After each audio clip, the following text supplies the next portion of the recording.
Well, I gotta say, that I went into Rise of the Beasts with low expectations.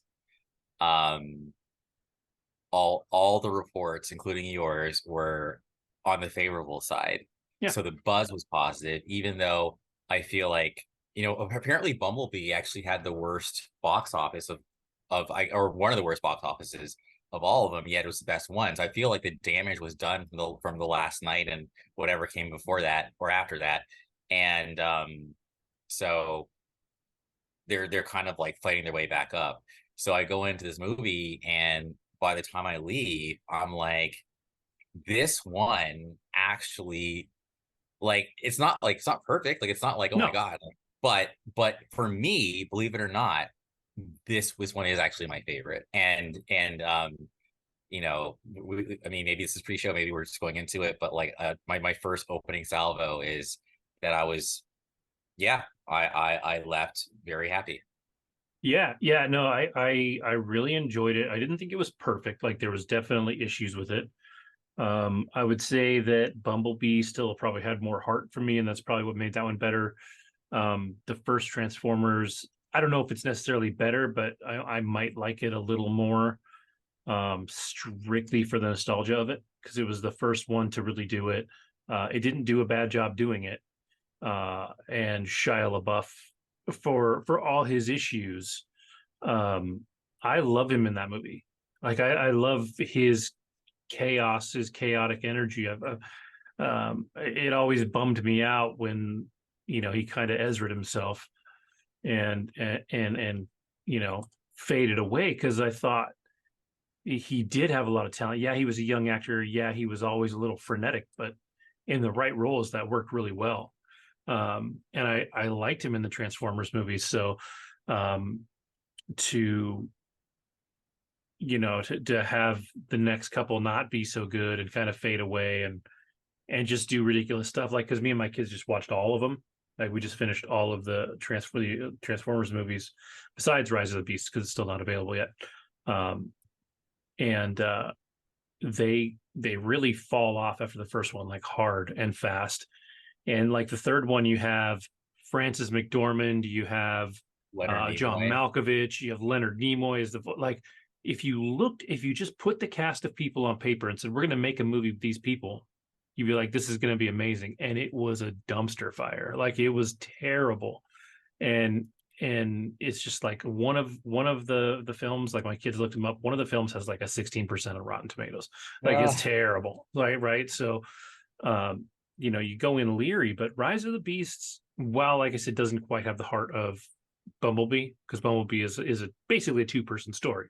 It's Haley yeah. Steinfeld and Bumblebee and their thing, and this is definitely more broad, but um everybody in it was good. Like I liked what's his face as Mirage, even though like Yeah, dude. Mirage wasn't, although Mirage No, wasn't the race car, but in that one scene when he, all is forgiven. yeah, it was hilarious. It was All great. was forgiven in that moment. I was like, thank you. Yeah. So the only issue, the only real issue that I have with the movie, and it's not any fault of the movie, it's just, it's kind of the Star Wars sequels issues. Like I don't know what the timeline is anymore, because none of the timelines make sense. Like this doesn't fit into. It probably fits in with Bumblebee, okay, Yes, but it does not fit in with any other Transformers I'm movie. okay with that. But I'm me okay too, with me that. too. I think they just need to maybe say that somewhere and acknowledge it, and then it'll be good to go. But oh, that was the other thing too that my youngest loved, and I thought was pretty dope too, is in the opening scene. Um, they're showing, maybe I'm getting this mixed up with Bumblebee actually. But in the opening scene when they're showing the stuff on Cybertron, did they do that in this one? So this is what sucks. So I was gonna front on this one. Two things. Number one, I just realized I forgot to plug in my microphone, but if I sound okay, then we're No, you gonna we're sound gonna fine. You all sound fine. right, cool. And number two, I was late to the movie. So I got there Oh, right when I think he's in the hospital, as in with his brother, and they leave. So I think it's still pretty close to the beginning. So I was a little mad because because obviously the beginning sets things up. But no, Bumblebee totally has the Cybertron scenes. So maybe they both did. I don't know. no, I might be mixing them up because Okay. I know one of them had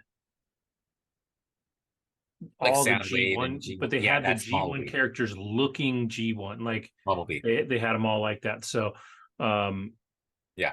yeah, so that's cool. But yeah, this one worked. Like I said, that if you got in late, you missed the does it open up? Did you see the part where um Optimus Primal runs away, basically? Like he escapes with his crew.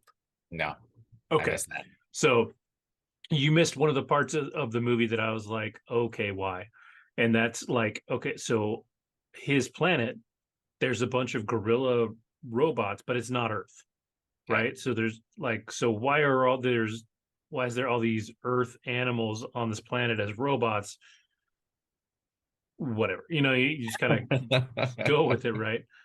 Um, but other than that, like it's good, it was adventure, like it was Indiana Jonesy, right? Like they're I love you he know, even said that. Some yeah, Indiana Jones stuff right yes, here. yeah, Yes.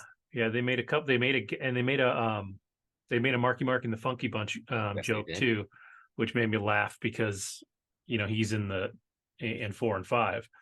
Um, so yeah, I thought it was great. But you just watched it, so All right. So a couple things. So first of all, I'm loving like the fresh faces, and I'm loving, because even the director and the main stars, I've never seen them before. The soundtrack was killer. Like I was bobbing my head so many times. yeah. I mean, when they had like the black sheep, this or that, when they had the Mama Said Knock You Out for Bumblebee scene, oh my God. Is They that when he jumps out of the plane? Yes, man. Like Okay. after being boosted with the Energon, Yep. I was like, yes, I cheer for that. That was the moment in my theater that literally Oh, I let out a the whoop. entire theater just Yeah, like erupted. It was crazy because we had just seen something like the week before, and it was whatever it was. I don't remember, but it was Guardians of the Galaxy, maybe. I don't know, but it was arguably a better film, and there was no moments like that, and there was so much energy in the theater for this film that isn't necessarily a great film, right? Like right. it's a fun film. Um, and man, there was so much energy in that theater, and and the people watching just ate it up. You went with the right crowd. Obviously, I've gone many, many weeks after opening, so Yeah, it was a much more subdued crowd. As a matter of fact, too, when I got to the theater, somebody was in my seat, and then I sat somewhere like close by, but then they kept making noises and talking, so I had to get up and go to the front and sit kind of like in one of those like solo seats. And at first, like it was, of course, you're staring up at the screen, but then your eyes adjust and you're fine. And I yeah. was so happy that I did that because by even tonight, I forgot that I was annoyed at the beginning of the damn movie. I just had a good time. So for me, again, public service announcement, control your controllables. You can't, if you can just remove yourself from the assholes, do that. Don't try to tell them to shut up because all you're going to do is start a fight and you're going to ruin the whole thing for everyone. Just fucking leave because people are assholes. Anyway, going right back to the normal, regularly scheduled programming. Anthony Ramos. I He love him. actually is I know he was, but stage actor. He was in Hamilton. So that's why he was so good. Like I actually really liked him in his role. And that little like the last scene of the movie, that's what I like. So you hit the nail on the head. And I think something that I'm learning about myself. I love macro storytelling. Like for me, if your story focuses on only two or three characters, it's harder for me to like get into it because that means I have to either be really into those characters or I'm just kind of I feel like I'm just sitting and watching something. Whereas this movie, because it did span a lot of characters, I'm now looking at the macro situation. So the fact that we're spoiling, I don't care. The fact that G.I. Joe is in the mix, I was like, yes, finally. Because I feel like the franchise has found its footing with Bumblebee and now this. And I want to see where this can go because they got it right.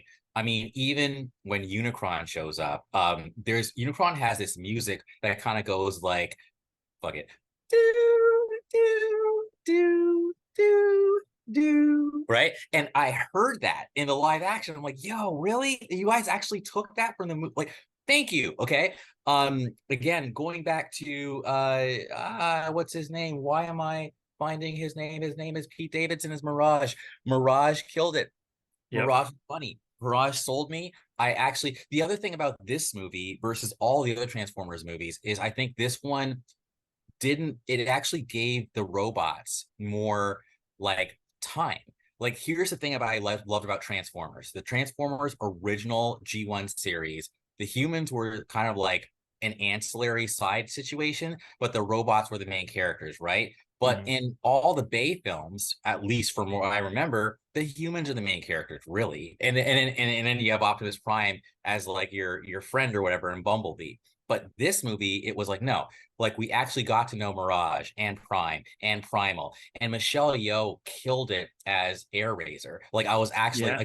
like she just I loved her character. So this felt more like G1 in terms of the robot action than any of the other films. Like Bumblebee was like more G1 than anything that had come before it. But at Hmm. the end of the day, it was basically like about her mourning her dad and Bumblebee. So it was still a very human story. Yeah. Yeah. This finally took it to right back to the G1 where the robots are actually at least half of the story. That I loved. Gotta say really quick again, I hope people aren't tired of me talking about this, but from a representation standpoint, very, very refreshing because it's not very often that you see not one but two people of color actually being the main characters in a mainstream movie that's not focused on again a certain culture. It's Yeah. just like no, we just happen to be what we are, but it's authentic. I mean, even the way the Dominique Fishback said Yeah. building, she said building. Like she pronounced it in that Brooklyn way. Man, She was yeah, great, actually. we went back and I forth. had never heard of. I liked her a lot. Yeah, Um, apparently she's a stage actress too. is So she? Okay. yeah. I think that's smart casting. And what I like too, is that, you talked about how all the Autobots and well, all Decepticons too, but are kind of front and center, but they weren't as corny as they were in Bay too. Like that's I always bring it up, but Jazz drove me fucking crazy, and in this one, not an issue. Like, they really mellowed them out. Because one thing we noticed in watching the first five is Prime almost never wins a fight. He gets his ass handed to him so many times in those five movies, but he's supposed to be like the greatest warrior, right? And like he just gets messed up all the time. And the only time he ever kicks ass is when he gets possessed by fake Unicron or whatever, by Quintessa, and he's like evil Prime. He's like, I'm Nemesis Prime, but he looks exactly the same, and the only thing is eye color changes. And you're like, sure you are, buddy. Um, and like he can actually fight then. And as soon as they like bring him back to regular Prime, he gets his ass kicked again. You're like, Jesus Christ, dude. And so like they they took that out. Like everything that they do in the movie, that they do well. Like I just thought the characters were great. Like I said, you had those emotional moments. You have this moment, and since we're already spoilering, when Bumblebee effectively dies, right? Like and it seems like they're going to leave him that way, at least for a little bit. And there's impact to that, and I think some of that impact does come from the Bumblebee film, where you've spent all this time with him and you've seen him be, whoever he is. And then when he comes back and comes air, flying out of the plane, and you know it's just it's a fun movie. It's not perfect, but as far as Transformers movies goes, it was a lot of fun. So I gotta jump in. So when Bumblebee died, right? I was like, man, they're doing the Transformers the movie thing all over again. Because to me, Bumblebee represented like the Bay films, right? So Hmm. now that Mirage is the new kind of like buddy of the humans, they're like, okay, Bumblebee, you're like your time's done, you're over. Now Mirage is taking over. And then when Mirage like was actually turning around and saying like, like there were certain scenes that were for me foreshadowing his death, right? Hmm. So when he actually does like die, I'm like, that sucks. Like that sucks. Like I liked him. Yeah. So of course things turn out the way they do, I was happy with that. I was like, good, and that whole exosuit thing, like, man, that's when the movie went from, okay, I don't hate it, to, okay, now I actually like it, like, because that's fresh. Haven't seen that before, and now we know we can do the Cyclones in Robotech because you guys did that. It's like, I'm ready. But again, Anthony, even like the whole breathing exercises thing with his buddy in the car, like, even though it did seem a little corny and whatever, it was like those dudes felt like dudes that I've actually, like, I've met and I know. His little brother was like, so, like, yo, I'm coming for you if you don't protect my brother. Like, Yeah. the whole thing. And then of course we got Luna Lauren Velez again. So she's in Yeah. Spider-Man, Spider-Verse, and this. So she's having her moment. But no, Michael Kelly, like, as soon as he showed up, I'm getting chills just talking about it. As soon as he showed up, I was like, I think I don't know if he was in Bumblebee, but either way, he can't be just nobody. He can't be a random dude just hiring him. So I like that whole exchange, and I want to see Noah Diaz again. So if he's a Yeah. Joe, like, I finally GI Joe is going to be the shit. And we're bringing Mask, because they've been talking about how That'd be they dope. own the rights to Mask and GI Joe and Transformers, and they want to put it all. Do it, and don't make this another universe, because I read on here, it said it's a sequel to Bumblebee and a prequel to Transformers 1. I said, no, no, it's not. Do not make it a prequel. Just start all over, okay? Because you guys are finally getting it right. So okay, sorry, all the lines, no matter the cost. Okay, that's straight from Transformers the movie. They say till all are one like 3 times. Like, I mean, they were saying lines from the damn movie. So whoever, the people who put this together, they actually cared, and they know more about the lore than Bay ever did. And Hmm. I was okay with the changes they made. RC was perfect. Even her voice was kind of like the original cartoon. And yeah, I just want to make sure that I um represent my love for this movie as well as I want to on the podcast. Go see it. Yeah. Or I if you enjoy the Transformers at all, and if, like I said, if you watch them all and you only like Bumblebee, go see this one. Like, this one is good. If you like the first one, this one's good. If you liked any of the other ones, it's better than all those. So if you're like Andy and you'll just watch anything, then this one's for you. Like, this one is not, it's not a bad movie. It did have its, like I said, it had a few things here and there that could have been better, sure, but what it didn't you was like? not bad. What's that? What didn't you like besides the apes being on a planet that, why would it Just be? it was just um those little things. There was something else. I can't even remember what it was, because it's been a little while since I've seen it. So, like, Sure. at this point, what's in my head um is only the good stuff. So, that tells you too. Like, I'm really good at focusing on the stuff that sucks. Especially having watched the other ones. Um, but yeah, I don't have any problems with it. Like, I'm excited to see it drop wherever it drops in streaming, so I can watch it again. Um, I think I bought the first five in a bundle from Apple TV, Wow. or from Apple, last week, because it was $20 for all five of them. So I Okay. was Well, like, there you whatever. go. Now I just own them. Yeah. And it was worth it because my kids, even though they're not good, like, we watch them and have a good time. So worth $20. Did Pete already see it? Did you guys talk about it yet? I talked about it before, but I don't remember if I talked about it by myself or if Pete was on. Well, I'll go back and find it. Yeah, yeah. Cool. But yeah, that was dope. Um, have you? It's only been a week, but did you watch anything else this week? Well, here's the thing, right? I mean, you can definitely talk about Evil Dead Rise, but I can talk about Another Earth really quickly. Oh, I yeah, can yeah, also yeah. talk about season 1 of VOA and a little bit of season 2. So I can try to rip off of that a little bit. Yeah, So, yeah, yeah. Let's go. all right, cool. Well, I guess I'll start with Another Earth. So basically, um, well, the reason why Another Earth and the OA are being brought up is because there is a actor slash, I would just say, creative, because Hmm. Brit Marling is who we're talking about. definitely isn't someone who just shows up and reads their lines. Like they actually are very much involved with the creation and vision of their work, right? Hmm. So Another Earth basically is a 2011 science fiction drama film that basically is it's a very intimately told story about a woman, actually a high school student, but she grows up into a woman, whatever, who gets drunk and celebrates on the night that she finds out she got into MIT and basically gets into a drunk driving accident that ends up killing, like, well, she hits a man and with his wife and his kid, and they die. And it's the night that they discover like another parallel Earth, like chilling in the sky. So fast forwards, I think, when I say 4 years later, and it basically just tells a story of how she deals with her grief about that, and guilt rather about that, and then she kind of develops a relationship with this dude, but he doesn't know like that she's the one who fucked up his family, and things go from there.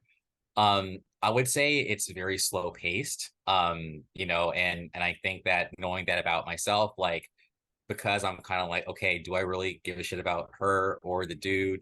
Not really, but some people might be into that, and for some reason, like the people who do like it like a lot. Like Hmm. basically, it almost has a Ghibli like following, if you follow me. So like Yeah. Spirited Away, for example, like I saw that shit and it left me cold. I'm like, why do people love this shit?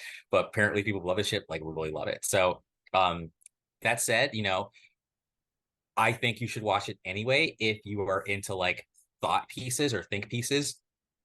Interestingly enough, in 2011, another film came out by Lars Van Trier, I think is how you Hmm. say his name. And it's called Melancholia.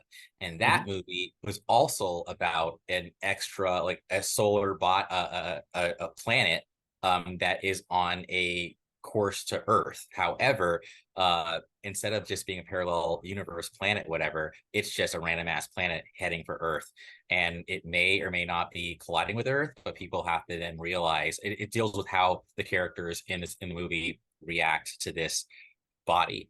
So anyhow, I mean that was kind of like it. I didn't really guys tell you that much about it.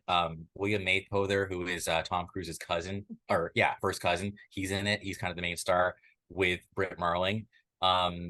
So yeah, that is Another Earth. It just asks you. Oh, I'll say one more thing. This movie ultimately is about choices and how your life choices and possibilities, because the people on that other Earth, they are basically mirrors of you.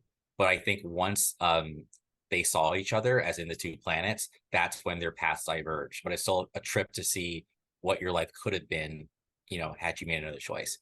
Now going to the OA basically is about this Brit Marling, and she is basically like the show opens up with her kind of like walking out of a car and jumping off a bridge. And then she wakes up in a hospital, and then she's taken in by this foster family. And apparently she was missing for like 7 years. And she was blind, but now she can Right. see. And everyone's just kind of like, how the hell did this happen? And she won't tell the FBI, she won't tell her parents, but she just walks to this random ass abandoned house where this bully is a drug dealer. And she decides to like get mauled by his Doberman, and she's like, "I'm the OA. I'm gonna forgive you anyway." And then like gathers like five high school students and tells the story of her captivity. Um, I know you saw it too, but I would say the OA also has a cult following. Like I posted For about it sure. on Facebook, For sure. and one of my best friend's wives like hit me up and was like, "I loved that show," and like I had no idea, like because I had never heard of it until it was recommended to me, and I will say that like after I finished the first season, like I was like. I don't know how I felt about it, but you know what? I'm gonna soldier on. And then I started season two. And let me tell you, season two, in my opinion, is better. Now, the friend of mine who recommended it to me, they liked season one better. But you know how Andrew does. So I went to read up about it, and it says here that the OA received generally favorable critical reception, averaging 77% for season one, and 92% for season 2. So I'm not the weirdo. It's a damn good season. And Ben Kingsley Adair, that's a name you should remember. Oh Ben yeah. Kingsley Adair is the guy who's right now playing on, we can totally talk about this also on the Oh show, yeah, yeah. on Secret Invasion. He's been in a lot of things, and I really think that he is actually going to take the place that Jonathan Majors was gunning for, because he's another young, basically black actor, just keeping it 100%, who's kicking ass, and he's really good in everything he does. And even Zendaya shows up in season 2 of this OA show. So, Oh, and I haven't told you shit about what it's about, but it's season two is a little definitely more of a about mystery, isn't it? it's Like there. season 2 is definitely more of a mystery, but it still deals with other dimensions and like near death experiences. And yeah, it's a slow burn, but I think it picks up in season 2, and leans more into the supernatural or just the fantastical element. And that's what I'm into. So did you have any thoughts on the OA, or did you want to just keep it moving?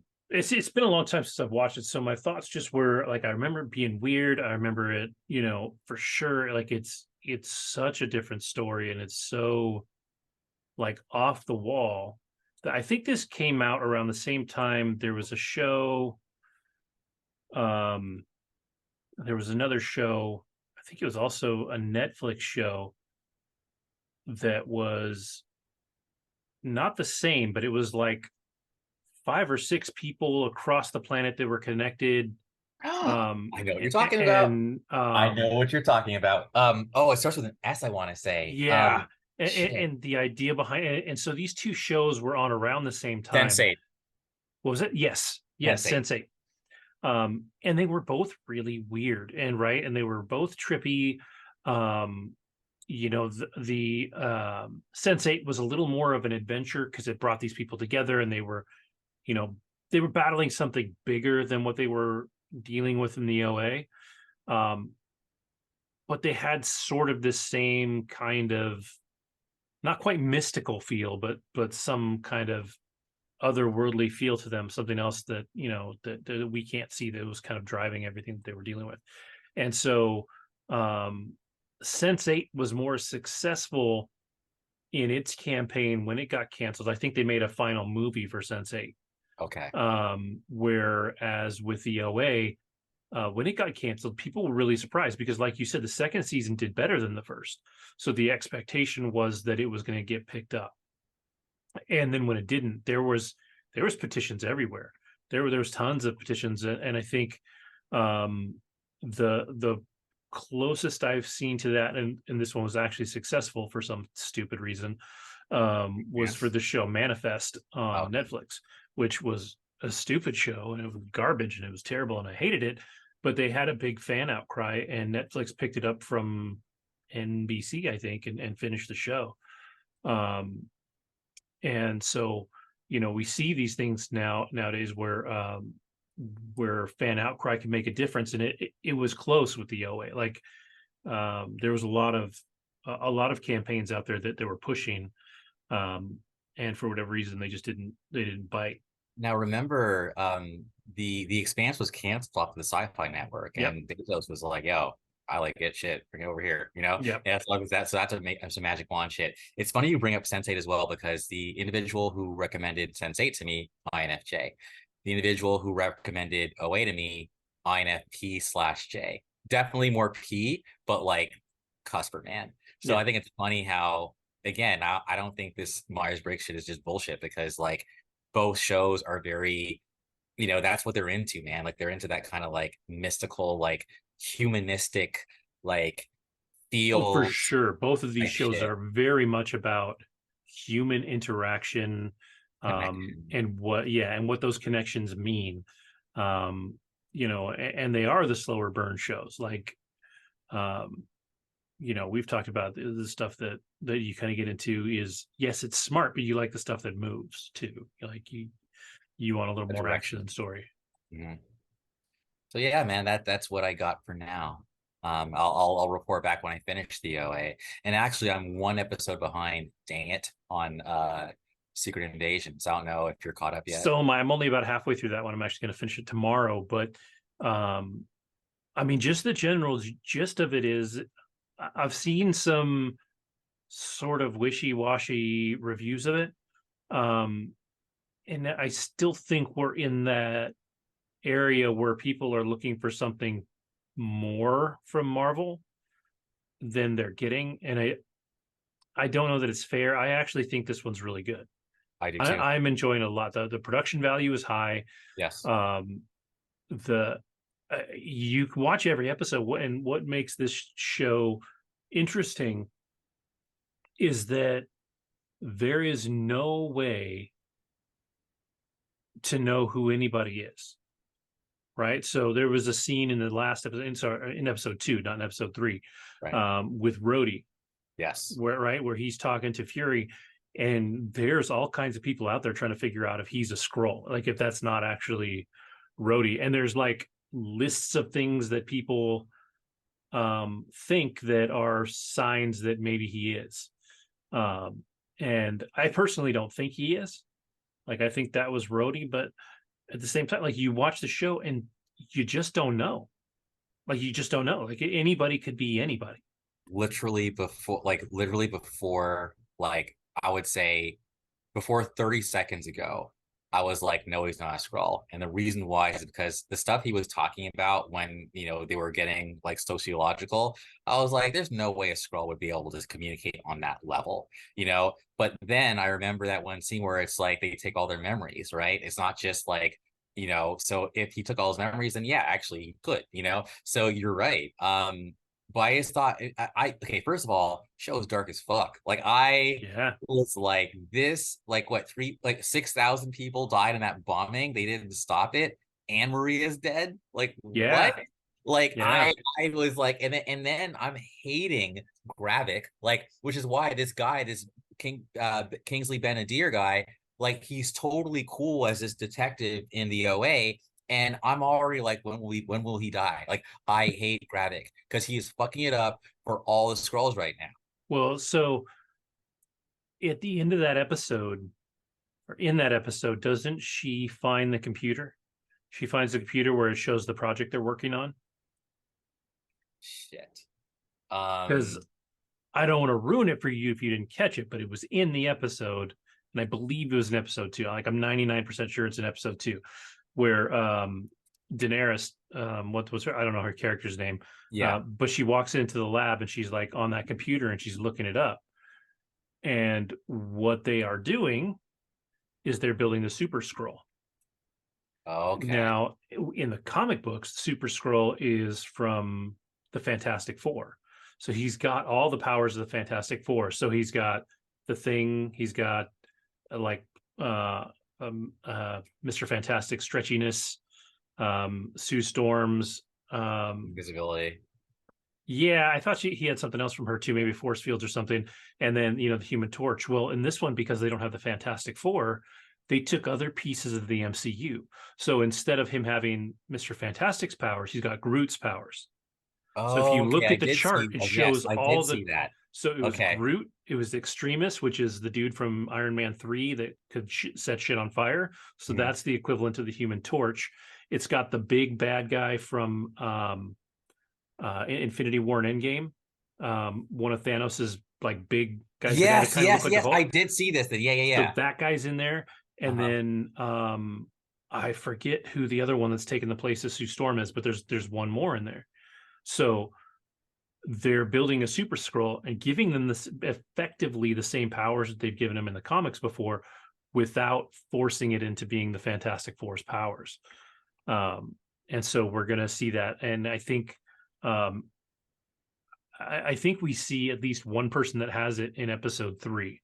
I don't know how many other people have it, but we definitely see one person that has at least one of those powers early on in episode 3. Well, So damn. the Super Scroll thing is going down. One thing I really also liked was when when Fury and Talos are on the train and they're playing the whole "tell me something I don't know" story, right? And I think that was almost Fury's way of like opening the door to let him know that, by the way, just so you know, like, I'm married to a Skrull, but he didn't. So when you finally get to the end of the episode and you actually see that, like, I think I literally sat up. I was like, what? Like this whole time you've been married to a Skrull?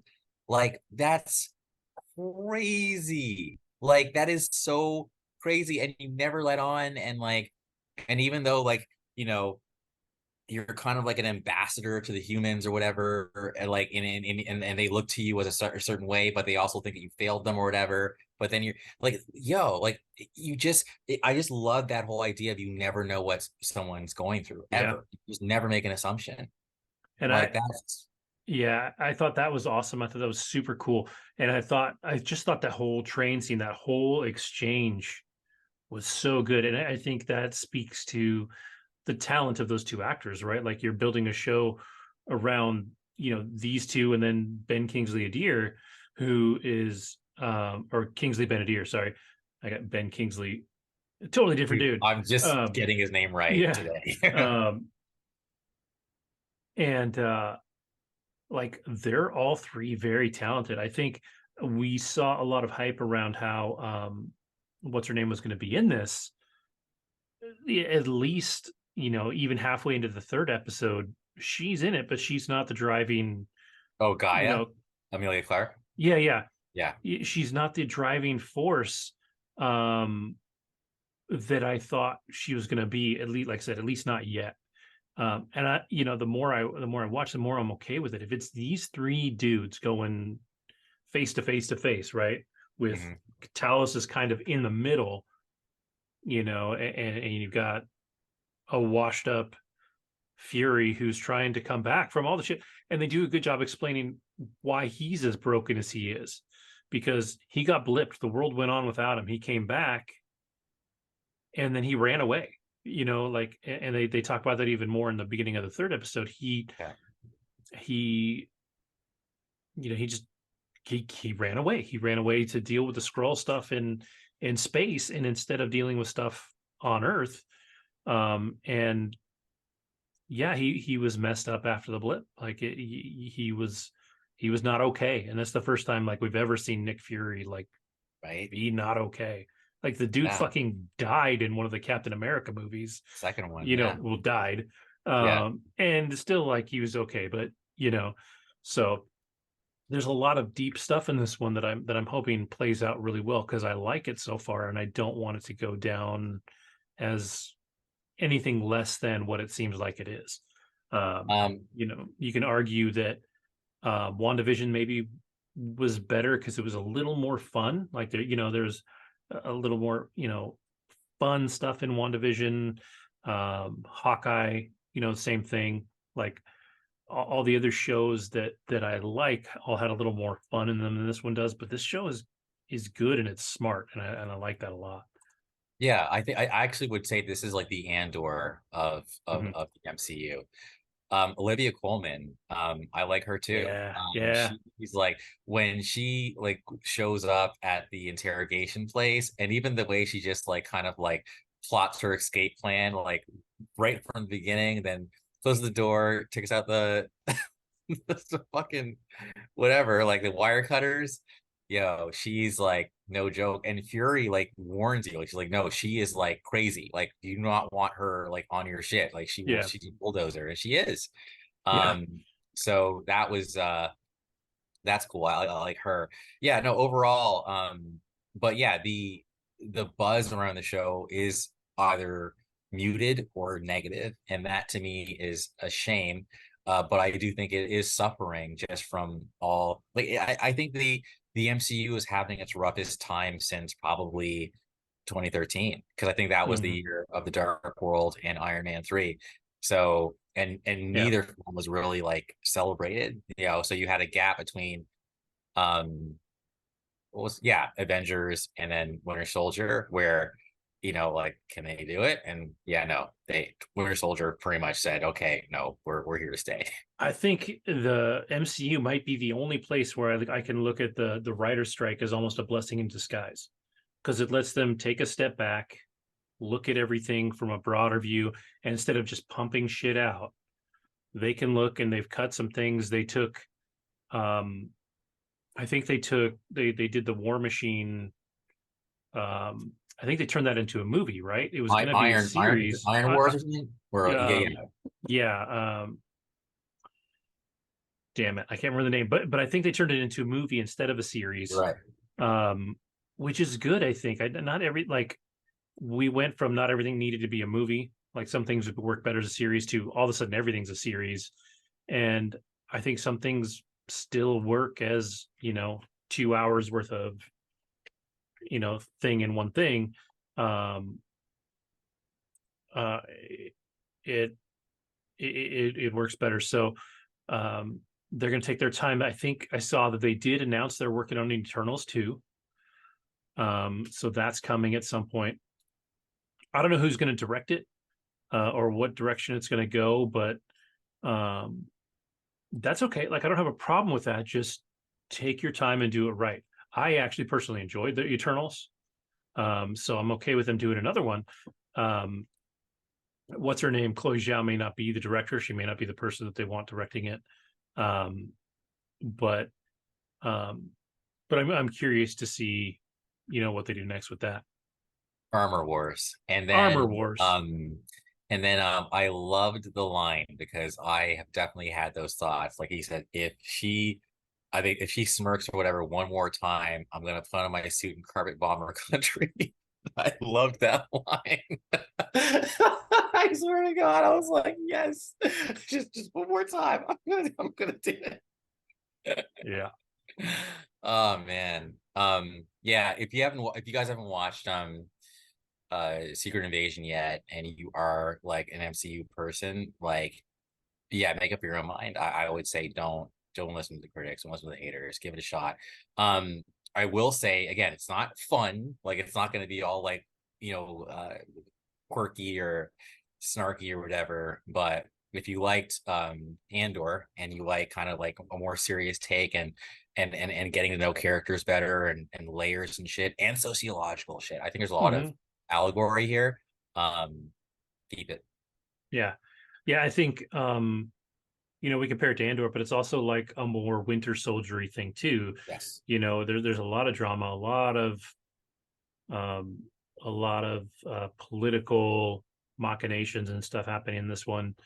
So it's super interesting, and yeah, it does have some real world allegories to it that are worth paying attention to. One last thing, Ben Mendelsohn apparently is going to be in Armor Wars too. So, and also Samuel Jackson. So maybe, believe it or not, I really didn't really give a shit about Armor Wars, but I think that if this series is going to kind of lead into Armor Wars, then all of a sudden I'm down. Yeah, So, yeah, and I think Armor Wars would benefit from being something a little more dramatic, and I think it can fall kind of in the middle because Don Cheadle's really good at some of that quick, dry humor. yeah, He's not. He probably can be hilarious, but he's not like he's not comedic. He's not as funny as a Robert Downey Jr., right? So he's not going to be as quippy as Iron Man or Tom Holland Spider Man or anybody like that. But like he could throw a joke in there, and he does them really well, But if I'm guessing, it will be less dramatic than Secret Invasion, but more dramatic than most of the other shows. I still love his boom. You looking for this, like from Avengers 2, Ultron, because like he's like, like yeah, like when he got them to laugh afterwards, like still got it. Yeah. Anyway, all right, cool, man. What about you? Yes. So I like realistically, like I said, I was watching the Transformers movies with the kids. We've been on a kick of watching bad movies lately. Okay. So we watched Battleship. Oh God. That movie is just, it is garbage. It is a garbage film. It is terrible. Is it worse than Moonfall? Yes and no. Okay. Moonfall, you know what? No, it's just worse because at least Moonfall starts with your story from the beginning and just rolls with it all the way through. It's a stupid story and they do stupid shit. It does not believe in science at all. It's absolutely preposterous. The whole thing is dumb. But like I could laugh at it the whole time. Like me and my kids were laughing our asses off at Moonfall. Um, What Bat- about But what about fucking Morbius? Was it better than Morbius? I would say everything is better than Morbius. Morbius is just garbage. Morbius is like story wise, Morbius is a better movie than even Battleship, because Battleship, what was it? It took an hour and 20 minutes. It took an hour and 20 minutes to get to a point where they made a joke about the grid from the Battleship board game. Yeah, it's pretty good. Right? Like they made it off of a board game, but it was about an alien invasion. It was about an alien invasion that we created by sending a signal to an Earth-like planet that we discovered, which then they don't come back to for a while. So, like the opening scene is us sending the signal. Then it comes into the story, which is some fuck up from the Navy falls in love with Brooklyn Decker, because who wouldn't, right? Like Brooklyn Decker, especially in 2012, I was have to Google her. gorgeous. Sports Illustrated swimsuit model. She's got to be like 6'50", slim, big boobs, blonde hair, gorgeous. Like she's beautiful. Okay, fair. And so, yeah, of course, this dude's gonna fall in love with it. And it's Taylor Kitsch, who the Oh only yeah, thing I remember him doing is Gambit. was he Gambit? He was Gambit in Wolverine, I'm pretty sure. In Maybe, like maybe. I'm 2009. thinking of what's the other terrible movie? Yeah, the Disney one, right? The No, Mars one. yes, John Yeah, Carter of Mars. yeah, Um, which I mean, right at this point tells me that I never want to see any movie this guy's in, because it just seems like of no fault of his own, but they all suck. yeah. Um, but it's just dumb. It's a dumb movie. Like it starts all these interpersonal relationships that they don't develop. Like there's no action for like 40 minutes. Yeah, he was Gambit. Keep on. Yeah, there's like no action for 40 minutes. Like nothing. Like it's just dumb.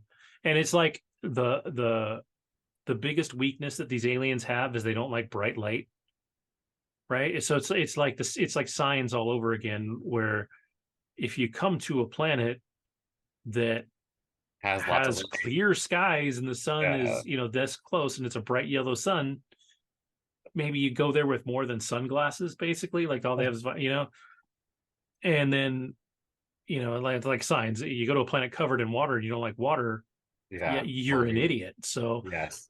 and it's so dumb. And like the things that are supposed to be touching are still super corny. Like all of their ships get destroyed, except for they go back to Pearl Harbor, or and the USS Missouri is there. So it's an old battle, and of course it's a battleship, right? So it's an old battleship that they're going to take out for one last fight, but no one knows how to run anything on it because they've been working on modern boats. But it's all the guys that run the tourist stuff for it are old Navy guys. So it's all these like 80-year-old dudes, and they're like, we can get it going, and they get it going because they know how the ship works. And it's supposed to be touching, but it feels a little corny, but it works like that. It's just a movie that could have been half as long and been like 3 times better. You didn't tell me Rihanna was in this. She is young, dude. She looks so young in this. It won. It actually. I'm listening. I'm reading. List of awards and nominations. Uh, Worst supporting actress. Rihanna won. But it was nominated for worst picture, worst director, worst supporting actor, Liam Neeson, worst supporting actress. Brooklyn and Rihanna were nominated. Rihanna won. Worst screenplay and worst screen ensemble. Um, but to be fair, Rihanna won Teen Choice uh movie breakout. So But but she, to be fair, like again, this is 11 years ago, but she was gorgeous. Like she was hot. yeah, But yeah, it's just not a good movie. Like from a fundamental movie making standpoint, it should have been at least 1/3 shorter, if not almost half as long as it was, because it's like a 2-hour movie, 2-hour plus movie. now, do you think it would have been fun to watch like in the theater? Like some movies are like fun to watch in the theater only, and then that's it. Like, Maybe, but again, it takes a long time to get there. yeah, Like, so you have a lot of time to build up this dislike of this film. So by the time action's going on, you're like, why is any of this happening? Like, It's so weird. And then like there's these big like balls that are like saws, and they come launching out of the enemy ship, and they land on Hawaii, and they go to start destroying stuff, and it pulls up to this little league game, scans a kid, and it's like, you're not a threat, so it just rolls away from the kid and goes. And I'm like, why do they care? If they're going to take over the planet and destroy everything, why would they care? Why would they just run over everything? Like, This was clearly a PG-13 movie. oh, if even that, it might have been PG. Like, there's no gratuitous gore, so it really could have been PG and been fine. There's no language issues, I don't think. I don't Yeah, even. it's by Hasbro, so it makes Yeah, sense. I don't remember an F bomb. Like, it was funny because if you read about it, like they went into this with ambitions, like they wanted to start making like kind of the board game verse, right? Like they wanted to figure out what other things they could do, and this bombed so bad it cost them like $200 million to make, and it made like 65. Like, I actually read, so you're right. It cost like 200 and it made like 303. So if that means like it like marketing is like another what yeah, 200. So there yeah, you go. yeah. Yeah. So they lost a bunch of money on it. And it was critically panned. Like it, I think it's like a 30 or something like that on Rotten Tomatoes. Like it's bad. And It's so funny. Universal at one point considered canceling the film, which would have resulted in a $30 million loss. So they watched the shit before it was even released and were like, yo, this shit, dude. This is a turn. it was fun to watch at home because again, me and my kids are watching bad movies right now. So we're laughing at the things that are bad as they happen. But this one was bad. One thing I did Jeremy find, Renner. Oh, one sorry. thing we accidentally found looking for this, that me and at least my youngest will probably watch, and I don't know if it'll be good or not, but right around the same time, there was a live action space battleship Yamato film out of Japan. You Um, know, I typically don't really go for the live action stuff from Japan. I just feel like I mean the only live action thing I've watched from Japan was actually the Shin Godzilla. That was I want to say 2016. It's by the guy who did Neon Genesis Evangelion.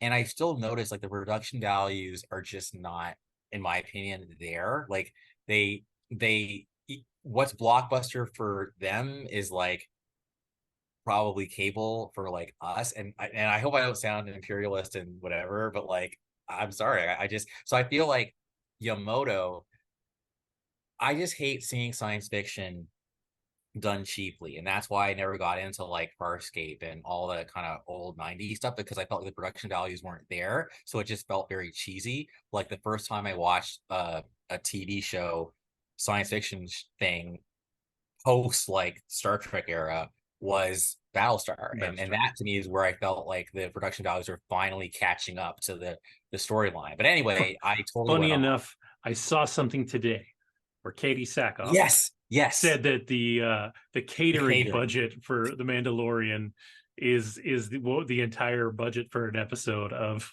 Battlestar.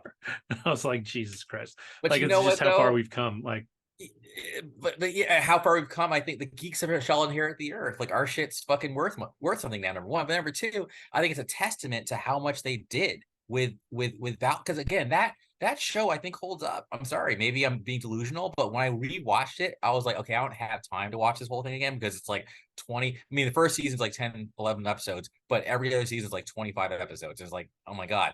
But it sucked me in and it transports me. I am literally on the Galactica. I'm on in the Colonial Fleet. I want that blue glass uniform. I want a Viper. Like mm-hmm, I was, it just sucked me in, dude. And okay, big scale storytelling again. So all these characters, like I mm-hmm. loved that show. Yeah, and again, same thing. And there's a mystery involved too. Like who are the bad guys? Like it's not a very different story than Secret Invasion in that regard. Like somewhere like there are bad guys that look like us and we don't know who they are, and we can't figure out who they are. And there's and so there's that whole storyline, which develops pretty fast in fairness. Like you figure out who they are for the most part. You have your final five that you take a little longer to figure out. Oh yeah. Um, and all that. But yeah, it's a little like Secret Invasion. You've got this big mystery, you've got all these characters, all this stuff developing, and it's a fucking Do you awesome know who show. surprised me the most? And again, if you haven't watched All Star, like do not like fast forward this part. But for me, like when I found out Colonel Ty was one of them, that to me was like, what? I think I'm pretty sure what's his name? Adama, like even like vomited or some shit after that. Like he was like so like, what? My XO is a Yep. fucking Cylon? That Yeah. I was like, what? I mean, Ellen, we had no idea because like we barely knew the girl, but Ty, like, oh, I mean, they took out one of his eyes for crying out loud. Anyway, Yeah. sorry, I'm going back. Like, I Yeah. loved him. Paul Hogan killed it. I mean, they all did. Yeah. It's such a great show. And dude, like Edward James Olmos, I remember like I hadn't really seen him in much for a while when that came out. And dude, he was just, I mean, he was legit in that. So like it's just so good. It's so good. It was the beginning of Katie Sackhoff's career. That was a big launch for her. And it's a fucking great show. I'm shutting up So because I mean, I'll just keep going. So I'm like, yeah. fuck Andrew. So and so yeah. Anyways, Battleship sucks. If you want to watch a shitty movie with some explosions, fast forward about halfway through, start watching. You'll probably enjoy it a lot more. Okay. Um, and you won't miss anything. Like the relationship doesn't even matter. They spend all this time in the beginning setting up how this dude meets Brooklyn Decker. He wants to fall in love with her. Blah blah blah. Dude, they are not together for the rest of the movie until the end of the film. They don't interact more than once the action starts. Like it's absolutely pointless. It's like 30 minutes of just pointless shit. But anyways, I digress. So the other thing that I've been watching technically for 2 weeks, Evil Dead Rise landed on HBO Max or just Max. And I wanted to watch it, but it had been so long since I watched anything Evil Dead, that the only things that I sort of remembered were bits and pieces of Evil Dead 2 and bits and pieces of Army of Darkness. Um, I hadn't seen the 2013 remake. I had never watched the original Evil Dead. So I was like, fuck it, they're all available. Um, I'm going to watch them all. So I started with the first Evil Dead, which I arguably like more, excuse me, that I like more than Evil Dead 2. And the reason or what happened with Evil Dead 1 is they made it with a very, very low budget. It was not supposed to be any kind of success. It was a super low budget. Um, but what it really was a great 70s, 80s horror film with a low budget. And you watched it and it wasn't comedic. For as great as Bruce Campbell is at that stuff, he wasn't there yet.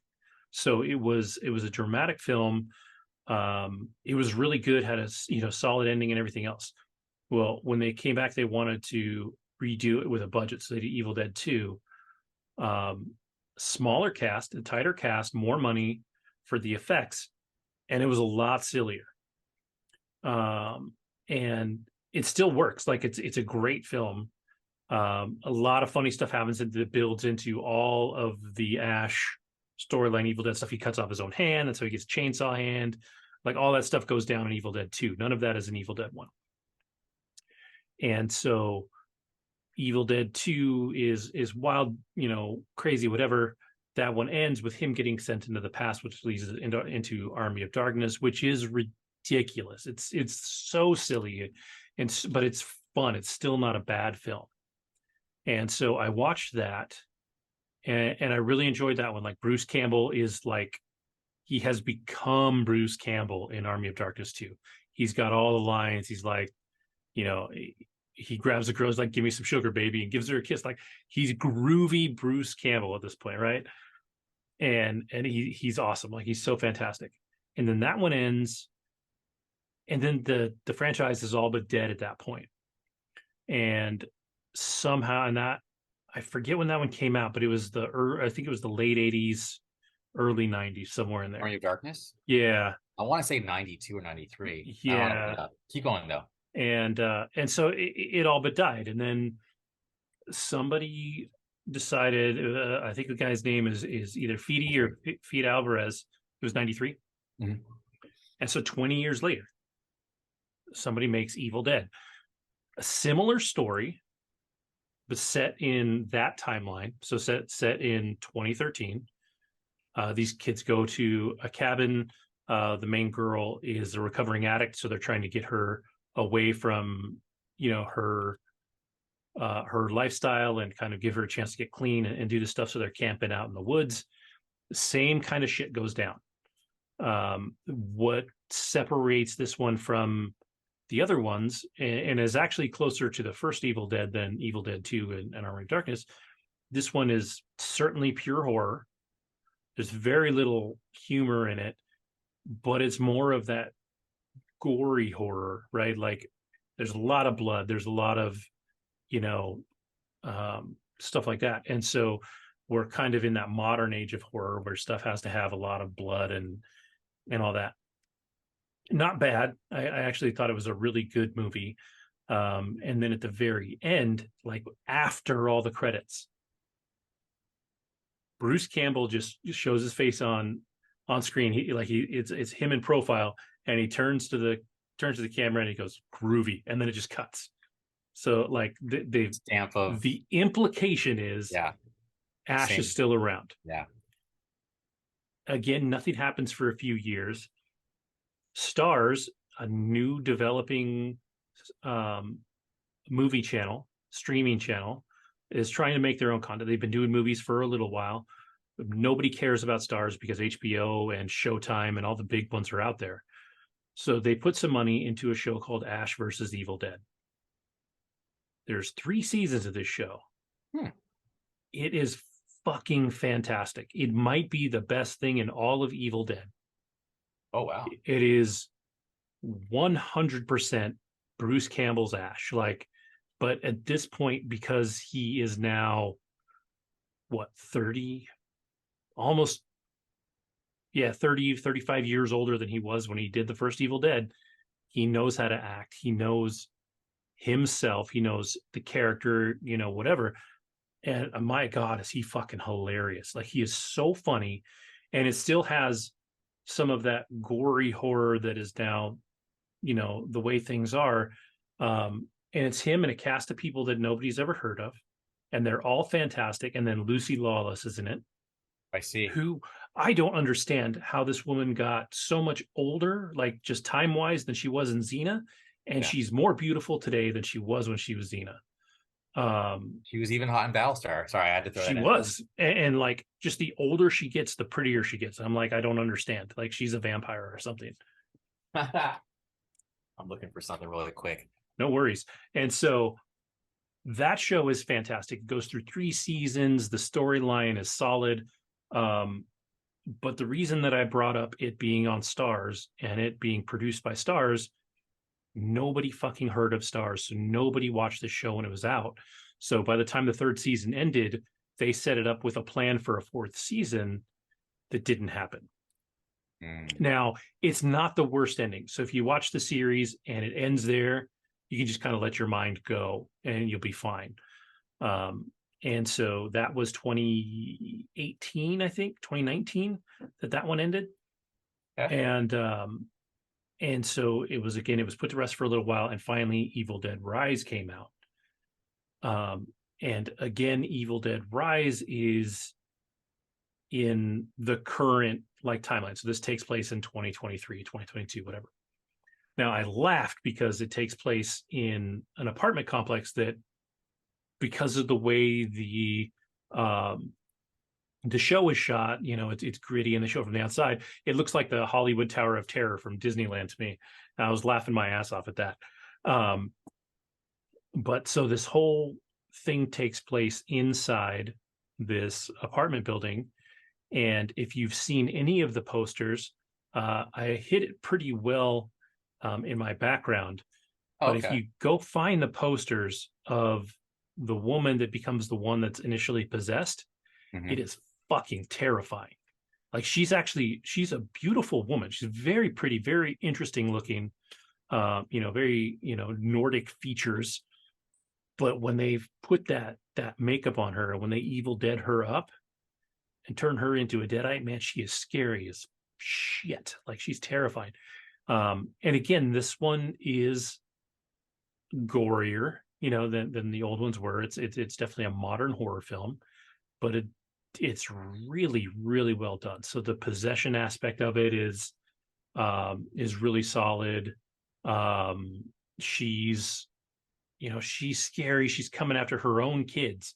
So the story is like her sister came to town. She's staying with this woman and her two kids, and there's some other neighborhood kids or neighbor kids in the building. And or she actually has three kids. And it's just all about, once she's possessed, she's, the way the Deadites work is they're trying to spread what amounts to, it works like a virus. So once they get their blood into you, it's almost like zombies, but not. Once they get their blood and their evil into you, then those people will turn. So if you watch the original, like, that's kind of how it started to spread in the cabin. Not necessarily a different take on it, like the same things happen,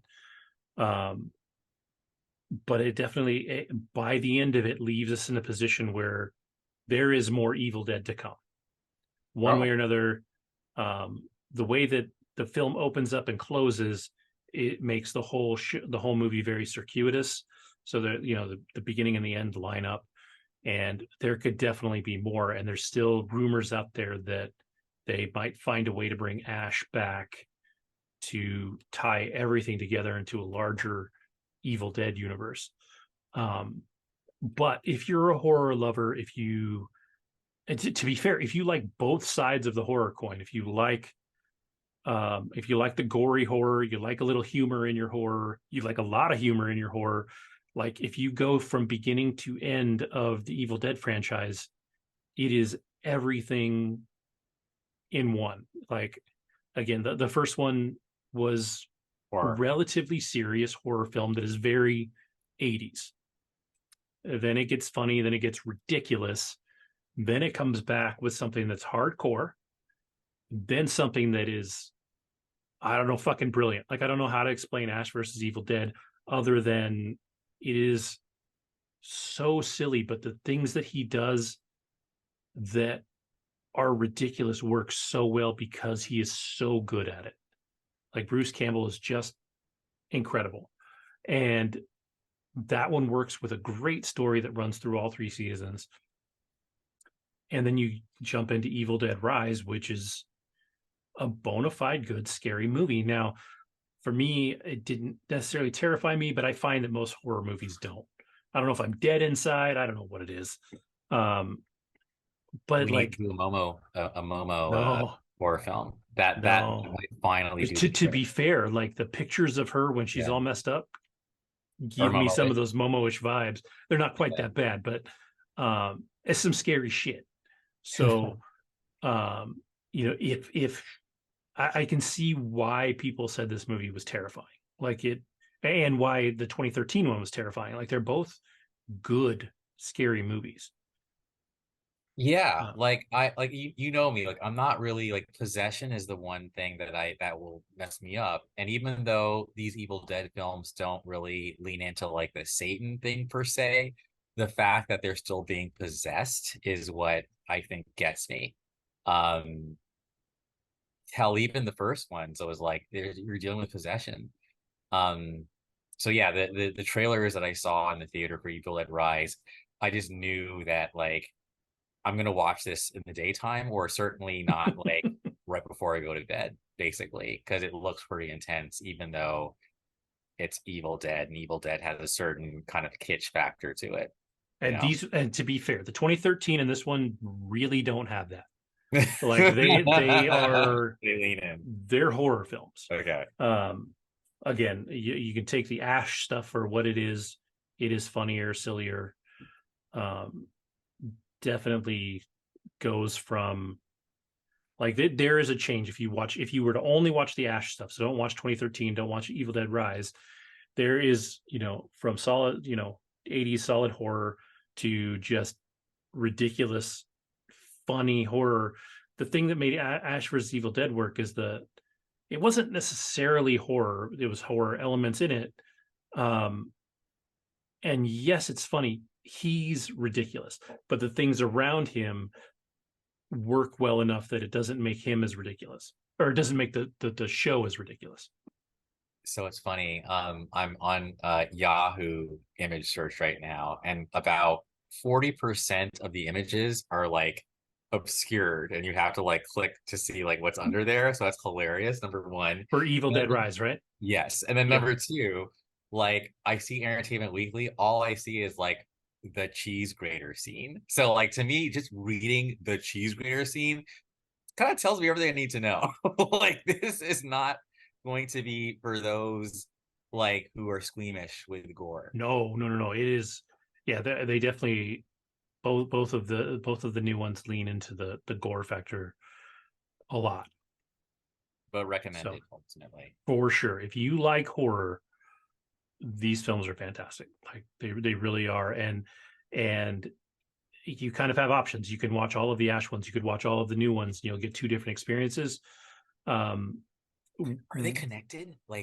so yes. So what happens? So what I read is what happens in Army of Darkness. At one point, he goes to get the Necronomicon, which is the Book of the Dead, and there's a scene where he goes to grab it, and there's three different books. There's three different copies of the Necronomicon, and so the thinking is that um, our original films have one copy, the new films have another copy, and then we're dealing with, or each of the new films has a different copy because they're in different locations, and so these three different versions of it are creating different things in different places. So it they do tie together, and like I said, the ending of the 2013 film suggests that Ash is out there in this universe, right? So um, it yeah, they technically all go together, even though they all have a different tone, Good. or the two different worlds have a different tone. But I love a connection. I love the meta. I love the meta. So word up. so so yeah, so that's what I got. I mean, going from beginning to end, what we recommend Transformers, we recommend Evil Dead. Um, don't recommend Battleship. Uh, give the Ooh, OA a shot if you haven't. Give yes. Another Earth a shot if you haven't, Yeah. and go watch Secret Invasion if you love Marvel stuff. Yeah. I think we actually covered a lot, but not in like we didn't like drone on. Like we actually Yeah, kept this pretty compact. yeah, That's good. yeah. So we'll have to come back and talk about Secret Invasion again a little more in depth. Hopefully, we'll have a couple more people on. I know Jen's just coming back from all of the dance bomb stuff, so she's finally becoming a normal human being again. Aki, we definitely hope that you feel better. I know that Yes, you were going to come on to talk about, was it the the bear you were gonna? bear, the Yeah, bear. Oh, I was going to talk about that um, because it's new and relevant, but I'll try and wait one more week. So hopefully we can get Pete or Hockey, because um, what I will say before we end and before we go to talk about the bear next week is episode 6 of this season, of season 2, is one of the best episodes of television I've ever seen. It's from the scripting side. Like, I need to see this script because I don't understand in my brain how you put the things into this script that make it work. Um, it's madness. It's chaos. It's pure chaos. Jamie Lee Curtis will probably be up for an Emmy for this show. I think between this and episode 3 of The Last of Us, and probably something from Succession, there's your Emmy nominations for best episodes of television this year. Um, but The Bear, from season 1 till now, from all the things they do, character development is absolutely incredible. Everything is exactly the way it's supposed to be to explain each one of these characters. It's a visually impressive show. It's not shot like regular television. It's just everything about it is amazing. everybody talked about how Succession was the best show on television, like especially for the last year or two. The Last of Us was a pretty fucking perfect show for what it was. It's probably my favorite show in the last several years. But The Bear might be the best show on TV right now. So, It's so good. yeah, a friend of mine posted on July 6th. I'll say, "What's up, Jesse?" Jesse says, "After only 2 seasons, The Bear just snuck into my top 5 shows of all time list." Bold statement. Damn right it is. So the fact that he's talking about it, Aki's talking about it, you're talking about it. I think Jen was talking about it. He's talking about it. Yeah, Um, Jen was talking about it right when we. like, Yeah. yeah, I mean, I did work in the restaurant industry. So for me, it's like, it didn't necessarily give I me don't everything. know that it matters. I don't know that it matters. I think there are some things that you get out of it that probably mean a little bit more if you've worked in the restaurant industry or if you've watched some cooking shows or anything like that. But you don't need it. You don't need it. There's so much interaction that's incredible. One thing that I read that's really impressive is there's no stunt hands in the show. So every single thing that you see them doing in the kitchen is the Oh, it's actual actors doing it. okay. Like Jeremy Allen White, who plays the main character, spent 2 weeks at culinary school to get good enough to do this show.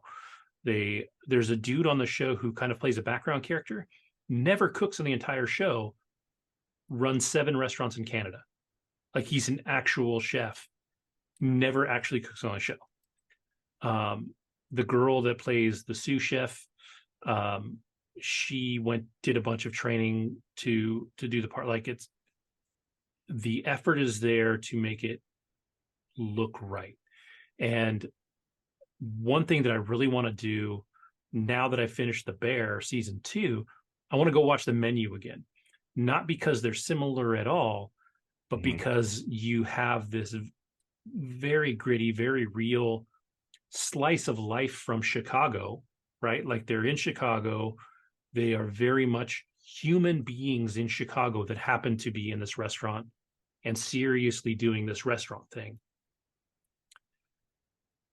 But then you have The Menu, which takes the things that are so ridiculous about the restaurant industry, doesn't make them silly, but definitely makes you look at them and say, because you watched it, right? You watched The Yeah, Menu? we totally talked about it. Yeah. Like, yeah. So all that yes chef stuff, all that, just like absolutely worshiping food is a real thing. And it's kind of stupid. And that's the whole point of The Menu, right? Like at the end of the day, she just wanted a fucking cheeseburger. Like, so they're two opposite sides of the coin. Like the Bear does not glorify food in the way that The Menu does. It's very much the human side of this broken family for one. Like it's a very much a broken family, um, and and how this restaurant is kind of coming together and how they're doing the things that they do. Why is it called The Bear? Oh, because their last name is Berzatto. So Got it. the brother who passes away, which kicks off the whole show in season 1, um, his name was Mikey, and he ran a sandwich shop called The Beef. And him and Carmi, his brother Carmen, had a plan to make a restaurant called The Bear because their last name is Berzatto. So it's all about how he wants to elevate the sandwich shop, and slowly it becomes The Bear. And that's where we finally finish up in season 2, is when they're working towards that. So um, yeah, it's cool, and it deals with the reality of restaurants during COVID, and all the things that they had to deal with for that, and what that did to the restaurant industry. It is such a deeply human show, but the drama is so significant. It's not a slow moving show. There are some parts that run slow, so I know the things that you like. So there may be some episodes that don't grab you, but I feel like there's enough tension in the episodes between the characters that I think you'll be into it. Okay. Um, yeah, it's amazing. It really, really is. Well, damn. So I Yeah, wasn't going to you say wrapped anything that about it, in. and then I just talked about it for like 40 No, minutes. no, but you know what? It's all good. Yeah, I think it's good to we don't want to make the show too damn short, So yeah, that was good. You actually sold me. Ladies and gentlemen of the podcast, you actually watched the selling of Andrew on the bear. Like I now seriously, I'm not just saying I might legitimately give it a shot once I, clear my plate, so to speak, after season 2 of BOA Yeah, and catch up. I can't at this point. I can't recommend it enough. It's fucking great. And you've seen Succession? I am about halfway through season 2 of Succession, so I need to keep going on it. I can Okay. see why it's a great show. I think I've said before, I do struggle with watching a show where I'm supposed to feel bad for rich white people. Like, I understand they have problems, their family's fucked up, but they're billionaires, so bite me. I do get that it's a great show. The writing is great, the acting is great, the drama is great. But as rich white people, dude, like I'm not a rich white person. Like they can all kiss my ass. If they all got hit by a bus, they all suck. Like everybody in that show sucks. Like there's no good person on Succession. They're all rich. They're all white. Like I'm like, eh. Yeah, that believe it or not, that is the first like non-glowing review I've heard. But Like, but everyone at the else, same time, like it's good. It's yeah, good, and I understand why everybody loves it. And the scripts are good. Like I said, the acting's good, the directing's good. There's nothing wrong with it. It's just from a connection standpoint, dude. Yes, I especially exactly. with my light on. I'm a white guy, um, and I'm poor as shit, and I'm not poor as shit. I'm middle class, right? But um, I just don't have a connection to these people. Like they're going through things that I will never go through. And when you watch something like The Bear, these are people struggling. These are people having a hard time just in life and in the world, and their struggles are more relatable, Um, and I think that's what makes that show better than something like Succession. Um, but like I said, I totally understand the love for Succession. The writing's great, the acting's great, all of that. Well, So my internet connection is like yeah, you got a going little fuzzy there. haywire. Yeah, it's like it's actually a couple times, but you were talking, so it was perfect. But word. Well, Yeah, I think that we pulled off yet another episode of the APNC, baby. And then, we'll have some guests maybe next week. Maybe we'll see the return of the other three. anybody Something like else? that. Those fuckers. Or Yeah, if you're out there listening and you know us, don't be shy. If you want to, you know, actually, someone did ask me like, hey, could some of this person come on the show? And I was like, let's talk about it. Let's talk about it. So it's like, yeah, I think we like to keep things interesting. We like to yeah, evolve, to try new yeah. things. Especially if somebody, if we're going to talk about it, if you love The Bear, let me know or let us know, and we'll try and get you on for probably next week because I want to have a more in depth discussion about it because it's awesome.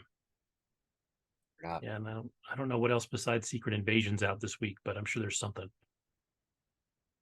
yeah. I feel like last year was a bit more. You had like Stranger Things. You had like Mm-hmm. Miss Marvel. Like there was like a lot more going on. I feel like last year versus this year. And Maybe for it's anybody winter. out there that somehow missed Guardians of the Galaxy Volume 3 and you've got the money to spend, it dropped on digital. So you can go buy Guardians of the Galaxy Volume 3 now. And if you like those movies, I would definitely recommend that. That movie was great. So it's Perfect worth company. renting or buying on digital.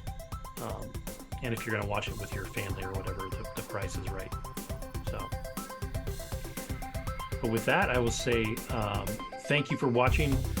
We had a lot of fun talking about, I think, everything ever, and did it in a pretty reasonable amount of time. So, thank you for watching, and we hope you have a great week, and hopefully we see you next time. Out.